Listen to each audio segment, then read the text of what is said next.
You're watching Saturday Anime on the Sci-Fi Channel. Greetings, this is Reverend Paul, and this is Studio Chojin Raw, and I am joined with Reverend Jim once again. Hello, Jim. Hello there. And today we are going to talk about Netflix's Cowboy Bebop. This was a show that had potential, and I hate seeing potential go wasted. I'm curious as to your opinions, though. What did you think of it? I didn't think the show was very good. I tried to like it. The first episode, I was like, I don't know about this. And then by the time I got to the third episode, I'm like, okay, like if you accept it for what it is, I guess I can kind of go with it. And then my interest in it was waning and waning. And then by the time we got to the Faye episode, the Whitney Haggis Matsumoto episode, I was like, oh, fuck this show. This show is fucking terrible. See, that was the episode to me that, all right, this is starting to kind of hit its own personal groove. So I went in watching this knowing this is not going to live up to the anime. I don't know anything that would be able to live up to Cowboy Bebop, the anime. To me, like, animation, and especially, like, Japanese animation, is such a specific art form that you can't do a live-action version of it. The tricks that are used in animation don't translate to the real world. Satoshi Kon, I remember reading in an interview where he said he couldn't make a live-action movie. He prefers to work in animation because in animation, he can keep his cuts nice and quick. And I get that, especially rewatching the anime and comparing it to Netflix. There's a lot that shows the folly, maybe even the hubris, if I can be as heavy-handed as that, in adapting something like Cowboy Bebop or any kind of anime to live action. I'm reminded of like something I heard a while back where somebody was saying the problem actors have when they're trying to act drunk. When an actor is trying to act drunk, he's trying to act like he's drunk. But in reality, when you're drunk, you're not trying to act drunk, you're trying to act sober. So like when as an actor, you're approaching it wrong. And I feel like that's what you could say about this show is that anime is not trying to be a cartoon. Anime is trying to be serious. But this show is trying so hard to be anime that it's a fucking cartoon. Yeah, I would have a hard time arguing that. I have in my notes here that it's kind of like Peter Jackson's King Kong in that it kind of loves the source material a little too much. I don't even think this works as its own thing because it is so creatively bankrupt and like all of the changes it's making is just because it's trying to be different than the anime. It's a whole house of cards. The anime is constructed very deliberately to tell this story and now they're pulling shit out and the whole fucking thing is falling down and it's like, I don't even know what this is supposed to be anymore. I'm not disagreeing entirely with you, but I had my own views as to adapting something like this and it's something that I've ruminated about over the past few years, and I'm gonna explain it by bringing up two terrible movies. I like the Super Mario Brothers live-action movie. It's a piece of crap. It's a piece of crap, but it has grown on me over time. I can kind of appreciate it for what it is. Exactly. That is exactly what I've kind of learned. You have something that took the source material, went into a completely different direction than anything you could have expected with it. There are so many neat ideas, cool little visuals, and just weird choices that I'm compelled to keep watching it. I think James Rolfe had said something about it in the sense of like, I'm interested in seeing where it could take the source material and bring it in a different direction. And that's how I approached this, the Netflix Cowboy Bebop. It's gonna try something different with it. Now, if you go and contrast that to when they remade Psycho back in the late 90s, I remember reading, they used the script just about word for word. They redid the shots almost completely like one-to-one. And by the time the movie came out, everyone was asking, why did they even bother remaking it if they're going to go and just do the same thing over again? And that's kind of where it lies to me. I'd rather go and see something that takes the source material and does something interesting with it than just see a one-to-one remake.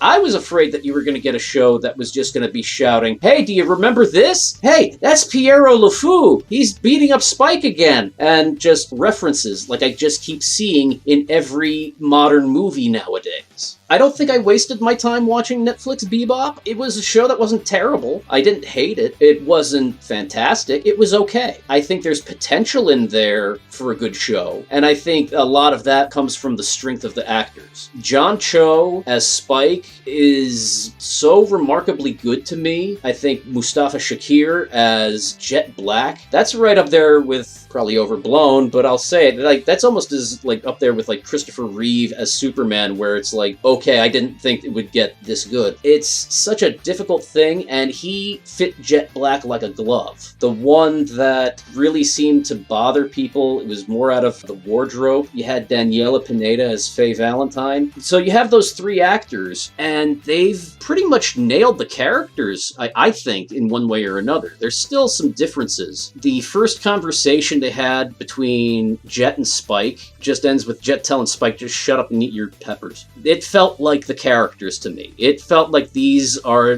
the anime characters. They're doing something different with them. I agree with what you're saying. If they're going to do this, I would like to see them do something original. But I feel like the problem is that the show, it's going out of its way to remind you of the anime with the constant shots that are taken right out of the anime and the music cues and everything. It's going out of its way to remind you of the anime, so you can't help but think this is not as good as the anime. And then when it does its own thing, you're like, this is worse. It's not even not as good as the anime. It's like it's not even in the same league as the anime. But what you're saying with the cast, I agree. I think they're all good actors. The hate people were giving these people was completely undeserved, because I think everybody here is a good actor. I don't think it's their fault. I think the problem is with the material. And I think it's interesting with the three leads. You have kind of a spectrum where you have Mustafa Shakir. He is anime Jet. He completely embodies Jet from the anime. And then you have Daniela Pineda, who is like, she's out of Superbad or something. Like, she is not, she's not Faye Valentine at all. And then you have John Cho in the middle, and he's kind of like, sometimes he's pitch perfect. In that opening scene, when he walks in and they're like, what are you doing here? And he's like, I'm here to place a bet. That delivery was so Spike. Like, that's it. He got it there. But then there are other times where it's like, he's turning into like the MILF guy from American Pie, where it's like, he's kind of yucking it up a little too much. What parts do you think he was yucking it up too much? There are a couple of times where they have these back and forths where it just feels like it's getting too like improv-y almost. Okay, I can see what you mean. The only point I could only see where it was like, that doesn't seem like something Spike would do, but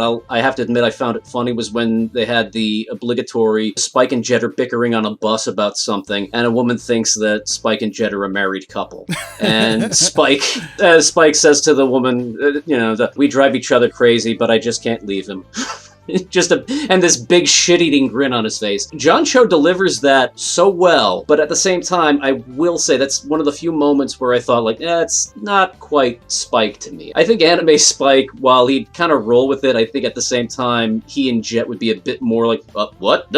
No, what are you thinking? No. But I will say that I agree with you with Daniela Pineda being kind of from a different thing. What do you think if you took this version of Faye, how well would she have fit into Gunsmith Cats? Because I think she would have fit into Gunsmith Cats like a dream. No, yeah, you make a good point. That is true. Again, like, it's a different version of this character, but there's moments where it still felt Faye to me. I hate to say it, but it's like kind of Faye through a Joss Whedon lens. She doesn't feel as real as the others. But I think her dynamic with Spike and Jet and with their actors, I think speaks to where I was able to overlook that. I think the problem with Daniela Pineda is she's going too far over the top. At the end of the Twinkle Murdoch episode, there's that one scene where she's on the couch and then Spike is in the chair and they're having that back and forth, and that feels like Faye and Spike. And then there's that one part where, he won't tell her who the cosmonaut is. And then she goes, you're a dick. That doesn't feel like something Faye would say. That feels like Daniela Pineda, but it works. It's like, okay, like she's bringing her personality to this character. If she modulated her performance like that, where she kind of captured the character and then brought in her own attitude, then I'd be like, okay, great. People complain about the costume, but visually, I think she looks great. I mean, she's a beautiful woman. Visually, I think she captures the character, but she just goes so far into like shtick. It's completely distracting. There's that one part after Faye hooks up with that chick, and then she's like looking at all the magazines, and then she says something like, life is a banquet. And then Spike is like, he's like, I think it mean buffet. And then she's like, well, whatever. She's like, I want to eat. And it's like, really? We're doing pussy eating jokes and Cowboy Bebop? Like, what? See, the note that I have here on that moment there is just that, all right, Spike is just looking through different porno mags, trying to figure out what she likes. I respect that. That's a way of approaching your kinks head on and seeing what you like. Spike. That's refreshingly upfront to me. It was funny. It just didn't feel like Cowboy Bebop, you know? Like, I don't know that I wanted Cowboy Bebop to turn into like a Judd Apatow thing. It's comparing it to the Judd Apatow stuff that just, I want to disagree, but at the same time, you're not far off. I think to me, Daniela Pineda's Faye really kind of comes into her own when the different version of Whitney Haggis Matsumoto shows up. I'll say this, I feel like the character of Whitney Haggis Matsumoto in the anime is more just kind of a plot device, where it seems like he's just there so that we can understand why Faye got to where she is. This version feels more kind of realized as a character. This character is an absolute cartoon, but she feels more like a complete character, if that makes sense. I think the idea of mixing together My Funny Valentine and Speak Like a Child was actually a smart idea, because there's not a lot of story in either one, and it takes Whitney Haggis Matsumoto and they do something different, and it helps Daniela Pineda's Faye come into her own. It feels more natural, whereas like when you get to the last episode of the season and she shows up in the Red Tail to save Jet and Spike, and you have her shouting at the top of her lungs, and I'm thinking like, it works for this Faye, but that's not Faye. I think when you have her calm down and you have the story be a little more, I don't want to say grounded, but something along those lines. I think when you do that, that's when Daniela Pineda's ability to go and play Faye really shines. And I thought her costume looked awesome. I think that that's about as realistic of a way to go and have Faye dress like Faye and still carry that same kind of energy or atmosphere about her. I think everyone that's complaining about like, oh, she's not looking straight out of the anime, I think they're just looking for some porn. If that's the deal breaker for you, if it's like her costume isn't sexy enough, then I feel like you probably were never a fan to begin with, because Faye Valentine is much more than a sexy costume. Absolutely. No, she's her own character. She is a fully realized character, 100%. And I think there's still enough that was left open at the end of the first season where I'm like, I would like to see more of these characters. And that goes for all the performances. And I think the scenes where it's all three of them and they're kind of playing off of each other are the best scenes in the show. By the time we got to doing scenes of Julia and Vicious, I can't tell you a line of dialogue there. All I can tell you is just my brain just kind of entered this flat line for a bit because it did not have my interest. The Julia Vicious stuff is the worst aspect of the show. I mean, every time they would cut to them, I felt like I was watching a really bad Final Fantasy fan film. And that's why I feel like the creators are missing the idea, because they're doing that thing where it's like, well, the anime didn't explain the backstory behind Vicious and Julia, so we can do that too. It's like, well, the anime didn't do that because it was deliberate, because that's not what it's about. It's about not being able to move on from this experience. And these characters are just representations, and trying to flesh them out is completely just missing the point, and it doesn't work. I don't think it was a bad idea to try and explore the characters of Vicious and Julia. I think that there's something you can play around with there, but I think the problem is that the execution is off. I do think that they were written very specifically in the anime to be what they are, but again, looking at it as an adaptation, you can expand on things, you can tweak a few things around. I don't think that what they attempted is necessarily bad, but what it ended up being was just boring and cliche. Though I also have a note on that as well, where at the same time, didn't Bebop constantly play with what was well-told cliched tropes and give them a new spin? The problem is here is that they didn't give it enough of a good spin. Instead, you're just left with something boring. Really what they should have did, because the show is so episodic, is just have new adventures. That whole Vicious Julia plot, keep it vague like in the anime. You don't even have to flesh out these characters. The Whitney Haggis Matsumoto episode was the episode that broke me, because it felt like such a sitcom. Like, it reminded me of like a Perfect Strangers episode where like Larry has to get Balky to pretend to be a client to impress his boss,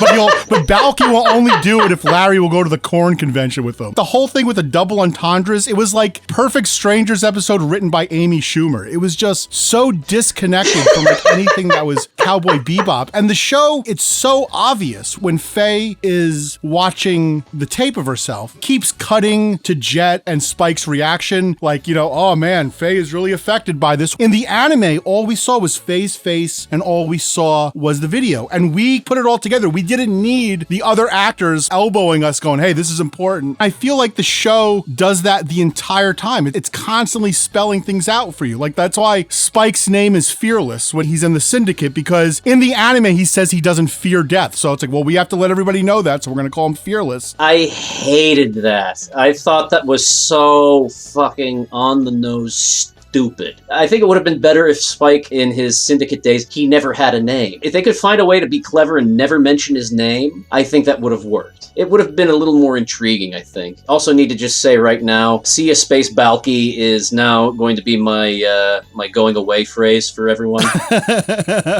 As for speaking about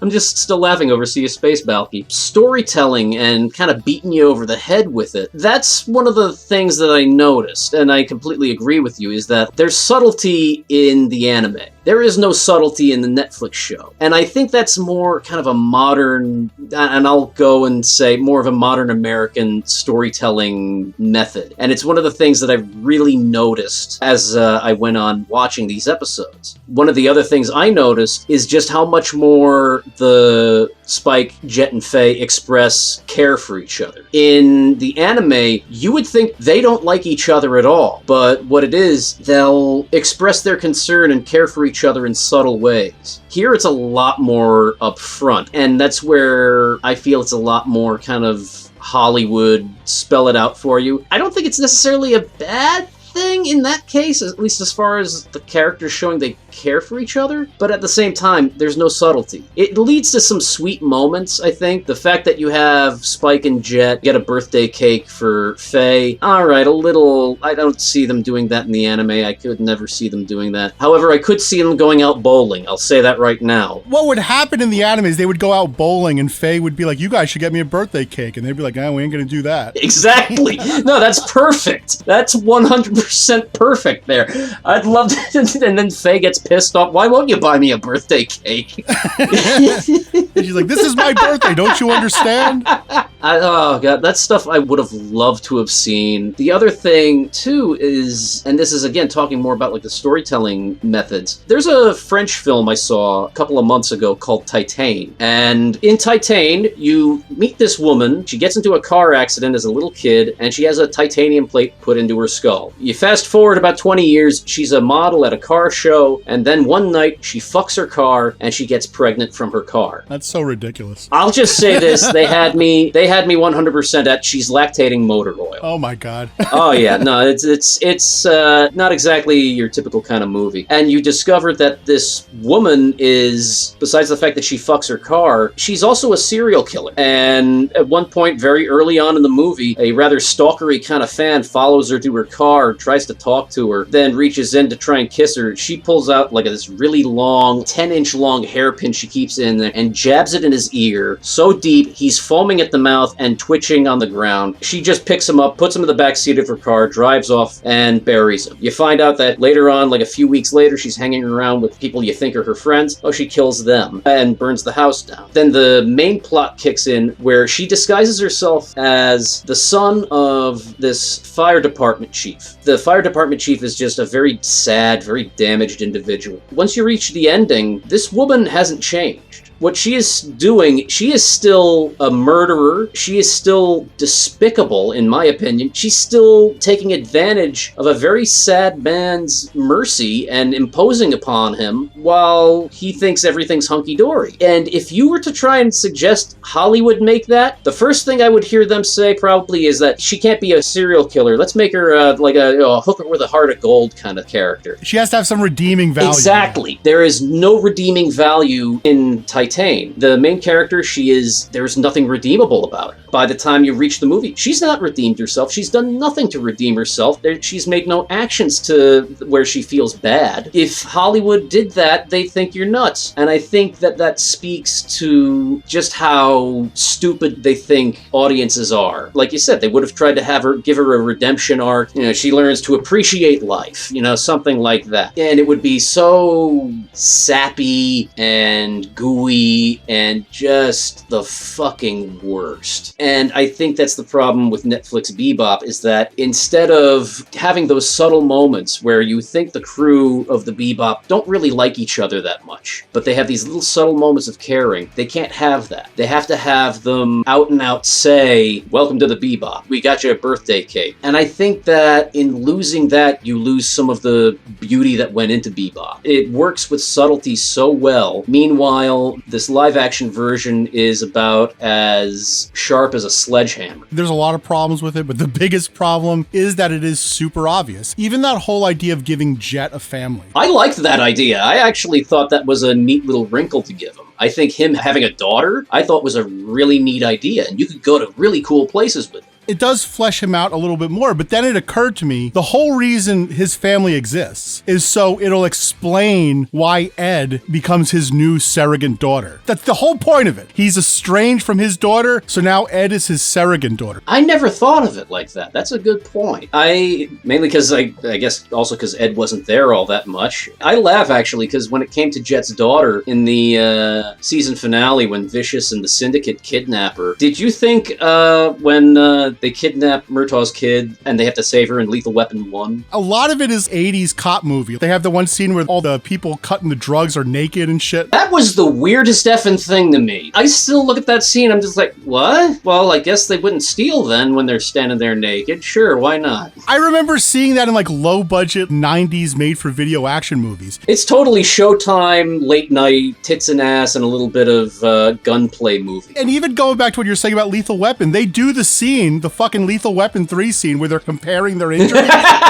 I will say I actually did kind of like that, at least as far as the pissing contest between Spike and Faye. I actually thought that was pretty decent. Again, it's one of those things where it's not quite 100% Spike and Faye. They were never that chummy. At the same time, I thought it was at least a decent scene. And clearly, Ein being a perfect dance partner there for anyone, really, that's looking to tango. I'll say this, the two things in that show that they got pitch perfect. The casting of Ein was pitch perfect. And big shots. The way they had big shots there, I don't think you could do it any better. No, that works. That works completely. Going back to John Cho. When the series began, I was with you where I like John Cho as Spike Spiegel, and I like that he's older. I like the fact that he has age on his face. He's a man who's lived a life. He's not hung up on a girl. He's hung up on a time in his life. I like that aspect of it. But what really started to turn me a little on John Cho was when they did the flashback episode. And like I kind of started to realize when John Cho is not wearing the Spike Spiegel suit and he's not walking around like Spike Spiegel, he doesn't really convey Spike Spiegel. You know, that whole prequel episode actually to me almost felt like a John Wick prequel. This is how John Wick met his wife and then they left and then she got cancer and bought him a dog. It felt more in line with that than Cowboy Bebop. You could make the argument that he's also not Spike in that flashback episode. He's quote-unquote fearless. I fucking hate that code name.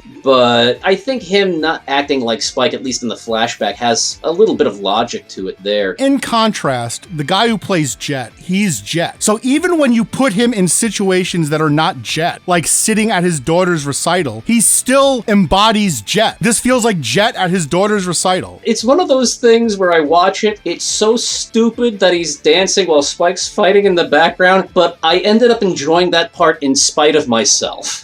It's like, all right, you know what? Jet would absolutely be dancing along with his daughter there in the audience. It's one of those things where I think giving Jet that daughter was a nice idea. Again, I didn't think of it as like, this is a setup to have Ed come in. But at the time, watching it, him trying as hard as he can to be the best father he can while still living the life of a bounty hunter, I honestly felt for him. Mustafa Shakir is able to go and bring a sadness, I think, to Jet that you don't get as clearly in the anime. Again, though, we are talking about a show that's beating us over the head with whatever emotion they're feeling at that moment. But I give full credit to Mustafa Shakir and his performance as Jet. That was one of the best things in the whole show, honestly. If there's one thing that I will always thank Netflix Bebop for, though, it's giving us more Yoko Kanno music. They use a lot of used in previous episodes from the anime, and that was okay if a bit, I feel, used a bit too much. But the new stuff that she cooked up for it, I thought thought was friggin' great. I didn't even realize there was new stuff. I thought it was all old stuff from the anime. Some of it, yeah, no, I thought the same way, and then I look and there's a full-on album that dropped, and okay, yeah, no, I'll have some more of that. I actually really liked the song that played while Faye was fighting Harrison while trying to get to Maria Murdoch, which Adrienne Barbeau showing up as Maria Murdoch, that was one of the nicest surprises I've had watching a TV show. I agree. It was nice seeing Adrienne Barbeau. I haven't seen her in a while. The last thing I remember her doing was just some of the voiceover work she had done when she was Catwoman in Batman the Animated Series. I think she got the character of Maria Murdoch pretty well. I don't think it's out of line to say there are times where Netflix Bebop kind of gets close to being Michael Bay Transformers level obnoxious. And I would say that there's some of that in Adrienne Barbeau's performance as Maria Murdoch, but for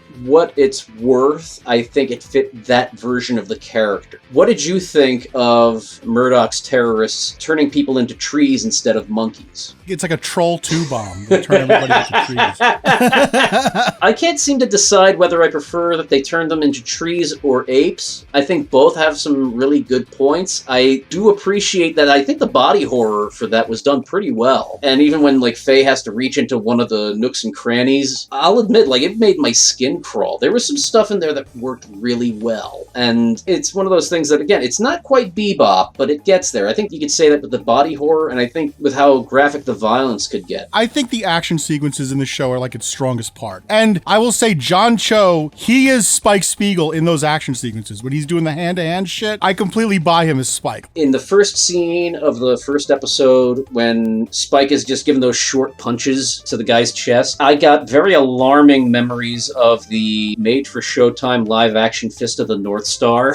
Not that I expected the guy to explode after Spike was done punching him, but just it looked so fakey to me. To me, a lot of the fights seemed really like move from pose to pose, and I think it needed that kind of Jackie Chan sort of fluidity. I guess they were trying to capture the feel of the anime. I feel like this show, it needed to stylistically step away from the anime with its shots and the way it composed scenes and just try to be a sci-fi show. How many goddamn Dutch angles could you use in one show, too? You have to be economical with using Dutch angles, or else you end up with Battlefield Earth, and no one wants that. The original Cowboy Bebop was so, like, it was such a mishmash of genres and tones. And this is just like a campy comedy. It's a lot like the 60s Batman show. Okay, stop reading my mind. I was just thinking of comparing it to 60s Batman. Yeah, I'm hesitant to call it campy, but I'm not going to disagree with you on it either. To me, like, a lot of it looked way too polished. There are some shots that, to me, they look like they come out of Sky Captain, and not in a good way. And then there are some shots where they really needed to really improve how this show looks. Just give everything kind of just a layer of dirt. It just needs a little bit of that 70s film grain. There were shots in there that reminded me of David Lynch's Inland Empire. If I remember, he shot that whole thing on like handheld, store-bought cameras because he loved the look of it. And it made everything look a little too... It didn't look like a movie. I mean, it still looked like a David Lynch movie, but it didn't look like a movie,